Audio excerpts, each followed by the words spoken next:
నానా బుజ్జి ఇంకెంతసేపు పడుకుంటావు నానా? టైం అవుతుంది లే. అయ్యో ఏమిటండి చంటి పిల్లాడు నిద్రపోతుంటే అరుపులేంటి? నేను అరవట్లేదే, మరి వాడిని లేపుతున్నాను. లేపారులేండి, అవుట్ హౌస్ లో కుక్క లేపినట్టు టామీకి మీ బుజ్జి అని. అసలు వాడు ఎవడండి? ఈ ఇంటికి రాకుమారుడు. రాకుమారుని అలాగా లేపేది. ఇంకెలా లేపుతారు? ఇది పట్టుకోండి.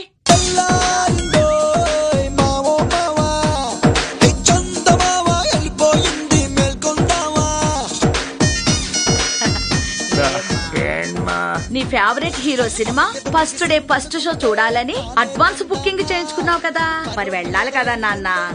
లే అమ్మా, నా బాబు కదూ. అది 11 o'clock. ఆల్రెడీ 10:30 అయిందిరా నాన్న, లేరా. అప్పుడే 10:30 అయిందా? అవును కన్నా, ముందు ఈ కాఫీ తాగి నువ్వు స్నానం చేసిరా, నేను టిఫిన్ రెడీ చేస్తాను. మీరు రండి. ఒరే నాన్న, చూడు దోశ ఎంత బాగుందో, కొంచెం తినమ్మా. తినరా. దోశ ఏంటి, ఈ గారె బాగుంటుంది. గారి లేదు, ఏమీ లేదు. నువ్వు కంగారు పెట్టకే. ఈ చట్నీ నాన్న, చూడు ఎవరో తలుచుకుంటున్నారా. మంచోళ్ళు తాగు.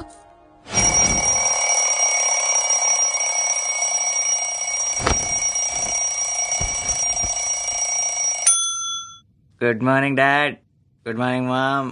ఊరెళ్ళేటప్పుడు పనమ్మని పెట్టాలి ఉండొచ్చు కదా. ఓ, నాతో ప్రాబ్లం కాదు. ఏం చేస్తాం, self service.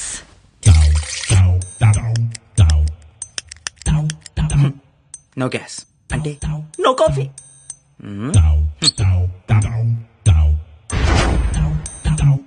No water, no bath. Fresh refresh. ఇప్పుడు ఇది కంట పడితే మనకి 3rd degree.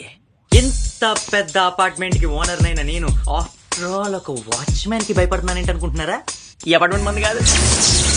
షాక్ అయ్యారు కదా? ఇంకో షాక్ ఇస్తామేనండి. ఆ ఫోటోలో చూసిన బ్లాక్ అండ్ వైట్ క్యాండిడేట్స్ కూడా మన పేరెంట్స్ కాదు. మళ్ళీ షాక్ అయ్యారు కదా? వాళ్ళ పేరెంట్స్ కానప్పుడు, ఇది నా ఇల్లు కానప్పుడు అసలు నాకు ఏంటి ఇక్కడ పని అనుకుంటున్నారు కదా.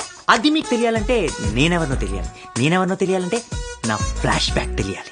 ఎన్ని సినిమాలో చూస్తుంటారు ఫ్లాష్ బ్యాక్లు? దగ్గరండి ఇంకొంచెం. మా అమ్మ ఎవరో నాకు తెలియదు కానీ గ్రేట్ మదర్. నన్ను గేట్ దగ్గర వదిలేసి వెళ్ళిపోయింది. అలా నేను ఊరికే వదిలేసాను అనుకుంటున్నారా? లేదు, గేట్ పగిలిపోయేటట్టు ఏడ్చాను అంతే. నా ఏడ్పు సౌండ్ కి చెవులు చిల్లులు పడి దెబ్బకి పరిగెత్తుకొచ్చారు ఆ ఇంటి ఓనర్. ఏంటే? చిన్న బాబండి, ఎవరో ఇక్కడ వదిలేసి వెళ్ళిపోయారు. ఉందా ఏడుపు అనిపించు. ఎలాగండి? అలాగేంటే పాలు పట్టించు. పాలు పట్టించమన్నా, తాగించమలేదు. పాల సీసాతో లోపలికి వెళ్ళు. ఊరుకోమ్మా, పాలు తాగునన్నా, పాలు తాగు, పాలు తాగు, పాలు తాగు. ఏమండి బాబు భలే నవ్వుతున్నాడు కదండి. ఎందుకు నవ్వడు? డబ్బాడు పాలు తాగాడు కదా. అబ్బా ఊరుకోండి, దిష్టి తగులుతుంది. ఏమండి వీడిని మనమే ఉంచేసుకుందామండి. ఉంచేసుకో, నేను ఇంకెవరన్నా ఉంచుకుంటా. లేకపోతే నిన్ను వెళ్ళని నా మేపడానికి బోస్ నవ్వులు చూసి ఆ మమ్మీ అదేనండి ఆ ఇంటి ఓనర్ భార్య కరిగిపోయింది కానీ ఆ డాడీ అదే వాళ్ళ ఆయనకి మాత్రం నా మీద జాలి పుట్టలేదు. అందుకే నన్ను తీసుకెళ్లి పక్కింటి కాదు ఎదురింటి గేట్ దగ్గర వదిలేసాడు.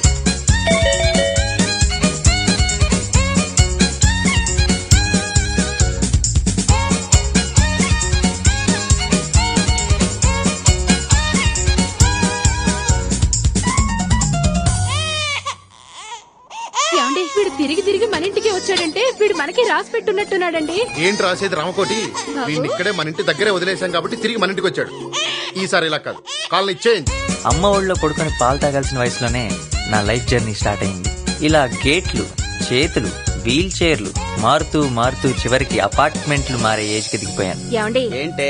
అన్నిటికీ తాళాలేసారా? వేశాను. బెడ్రూమ్ కి వేశాను. బీరువాకి వేశాను. స్టోర్ రూమ్ కి అబ్బబ్బబ్బబ్బ, నీ మూతికి తాళం వేసి మ్యాన్హోల్ లో పడేస్తే పీడ విరగడైపోతుంది, నాకు దరిద్రం వదిలిపోతుంది. అబ్బా కోపడకండి. మీ గురించి నాకు తెలీదా? డ్రైనేజ్ లో నుండి ఎలకలు వస్తాయేమోనని కన్నం దగ్గర మసిగుడ్డ జీవితంలో నా ఫేట్ ఎప్పుడు నాకు కోఆపరేట్ చేయకపోయినా నా ఏజ్ సైజు ఇళ్లలోకి దూరటానికి బాగా కోఆపరేట్ చేశాయి. మెయిన్ డోర్ కి తాళం వేయడం మర్చిపోయారు. నా భార్య కాబట్టి సరిపోయింది, లేకపోతే తాళాలు ఇలా మర్చిపోతుంటే ఎలా చెప్పు. ఎవరూ లేని ఆ ఇంటికి నేనే ఓనర్ అయిపోయాను. దొరికిన ఆటలన్నీ టెండూల్కర్లా అలిసిపోయేదాకా ఆడుకున్నాను.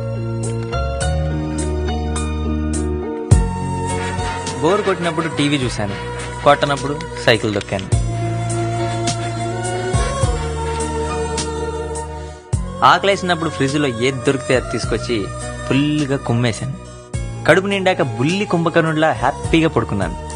ఇంతలో తలుపు సౌండ్ అయ్యేటప్పటికి ఓనర్స్ వచ్చారని తెలుసుకొని సైలెంట్ గా చెక్కేశాను. అంతే, తంతే బూరెల బాస్కెట్ లో పడినట్టు బయటకు వచ్చిన నాకు మంచి ముస్లిం ఫ్యామిలీ కనిపించింది.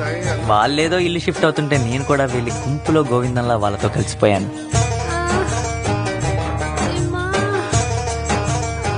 बच्चे लोग तुम लोग पीछे बैठो, चलो चलो चलो. అరే బాబు సార్, నా బండి ముందర పోతుంటది, నువ్వు వెనకాల తీసుకురా. అలాగే సార్.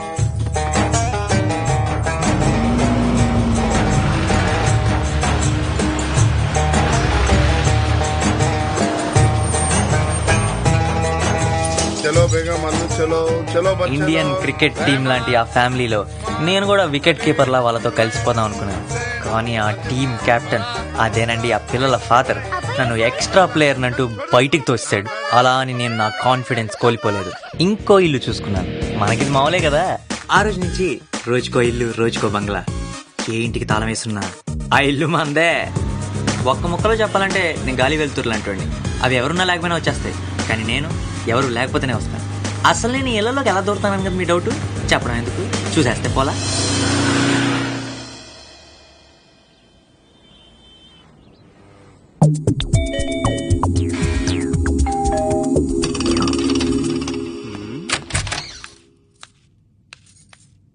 ఎందుకు కాలింగ్ బెల్ కొట్టావు? నేను బెల్ కొట్టానా? నువ్వు కొట్టకపోతే కాలింగ్ బెల్ ఎలా మోగింది? ఏమో నాకేం తెలుసు. నాకు తెలుసు, మా ఇంట్లో మా ఆయన లేరని నాకు బీట్ కొట్టాలని బెల్ కొట్టావు కదా. అబ్బో, నీ ఫేస్ ఎప్పుడైనా అద్దంలో చూసుకున్నావా? బోతద్దాలు పెట్టిన బోతంలాగా. నన్ను భూతం అంటావా? నువ్వే పీనుగువి. నేను పీనుగుని కాదే, నువ్వే ఏనుగువి. పోరా గాలిపోయిన సైకిల్ ట్యూబ్. పోవే గ్యాస్ పాయింట్ సిలిండర్. పోరా. నువ్వే పోవే. నువ్వు కొట్టుకుంటే బెల్ ఎలా మోగుతుందిరా? నీ ఊరు క్యాంప్ కాదే. బెల్ కొట్టావు, నాకు తెలుసు. నీ బాస్ అసలు పోయాడు. పోరా. పోరా, దున్నపోతు. ఓయ్ ఆగు, ఎవరు కావాలి? సికింద్రాబాద్ హౌస్ నుంచి వచ్చానండి. సికింద్రాబాద్ హౌసా? అదెక్కడుంది? హైదరాబాద్ హౌస్ పక్కనే. ఓహో, ఫ్లాట్ నెంబర్ 903. వాళ్ళు బిర్యానీ ఆర్డర్ ఇచ్చారండి. మ్. టూర్ డెలివరీ చేద్దామని. వాళ్ళ ఊరే 2 రోజులు అయింది. రేపు మధ్యాహ్నం రారు. అవునా, థ్యాంక్స్ అన్నయ్య. ఇది ఉంచు, ఎందుకు? ఇన్ఫర్మేషన్ ఇచ్చినందుకు. ఓహో, గుడ్ నైట్. ఆ? ఇంట్లో ఎవరు లేరేంటి? ఇన్ఫర్మేషన్ ఇచ్చానంటేనేంటి? ఏముందిలే, మన సమరం గారి దయ వల్ల మనకి ఈరోజు బిర్యానీ ప్యాకెట్ వచ్చింది. సూపర్.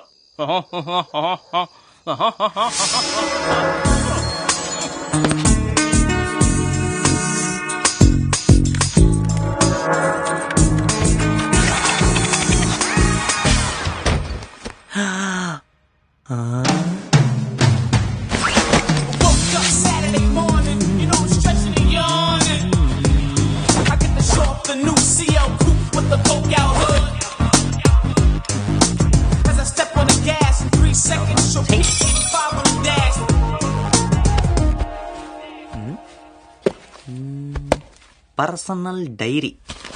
రేయ్, నాకు తెలియకుండా బయటోడెవడైనా ఈ డైరీ ఓపెన్ చేశాడో వాడి తల 1000 ముక్కలవుద్ది. అయినా అది మన గురించి కాదులే, బయట వాళ్ళ గురించి అయి ఉంటుంది. చదివేస్తే పోలా. నా పేరు సమరం. ఈవిడ మా ఆవిడ పేరు కనకం. నాకొక్కడే సునకం పేరు జగడం. అబ్బబ్బా, వీడి పేరు జగడం కాదండి, రాత్రి మనం టీవీలో చూసిన సినిమా పేరు జగడం. వీడి పేరు శరణం, స్వామి శరణం. శరణం శరణం. ఇదండి ఈయన వరుస. మొత్తం మతిమరుపు మనిషి. ఓసారి ఏం జరిగిందంటే, మా పక్కింటావిడ, అదే లక్ష్మి కొడుకు గణేష్ లేడు, వాడు పుట్టినరోజు అయితే మేం ముగ్గురం కలిసి పార్టీకి వెళ్ళామండి. సుష్టిగా భోంచేసి గిఫ్ట్ ఇద్దాం కదా అని స్టేజ్ ఎక్కామండి. అంతే, మా ముందున్న వాళ్ళు పిల్లాడికి గిఫ్ట్ తో పాటు ముద్దు కూడా ఇస్తుంటే ఈయన గారు ఇచ్చారండి ముద్దు. కానీ పిల్లాడికి కాదు, వాళ్ళ అమ్మకి. అంతే, చెంప చెల్లు మంది. నేను కావాలని ఇవ్వలేదు, స్టేజ్ ఎక్కాక ఎవరికి ఏం ఇవ్వాలో తెలియక కన్ఫ్యూజన్ లో ఇచ్చేసానంతే. దాన్ని మతిమరు పడ్డారు. ఇప్పటికైనా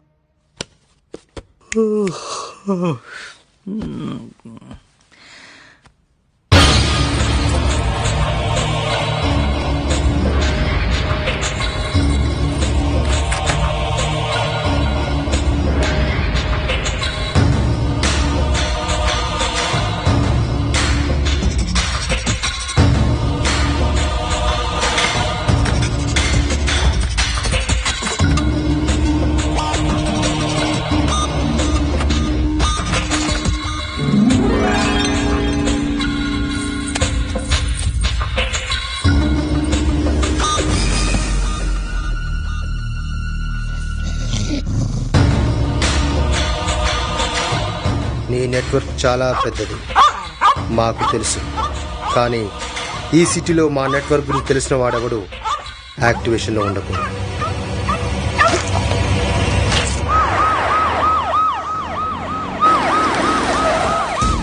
ఫోన్ చేసింది నేనే సార్. మీరెవరు? ఈ అపార్ట్మెంట్ కి ప్రెసిడెంట్. దొంగతనం జరిగింది 9th ఫ్లోర్ లో. ఎన్నింటికి జరిగింది? నైట్ 12 o'clock వరకు నేను ఆఫీస్ లోనే ఉన్నానండి. ఆ తర్వాత జరుగుతుంది. డ్యూటీ చేయకుండా ఎక్కడ తిరుగుతున్నావు? రాత్రి ఇక్కడే ఉన్నానండి.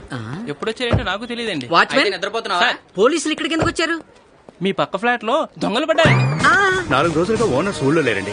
ఈ ఫ్లాట్ లోనే. పదండి. రండి. ఏమేవ్, మన పక్క ఫ్లాట్ లో దొంగలు పడ్డారంట. మన ఫ్లాట్ పరిస్థితి ఏంటో ఏమో. నేను వెళ్తున్నాను, నువ్వు లగేజ్ తీసుకునిరా.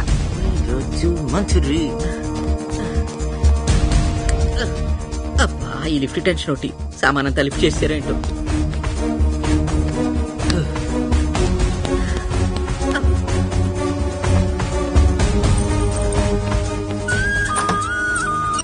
హలో, అబ్బా, నేను డాక్టర్ సమరాన్ని కాదయ్యా, రిపోర్టర్ సమరాన్ని. అవును, కరెక్టే. మా అపార్ట్మెంట్స్ లోనే దొంగలు పడ్డారు.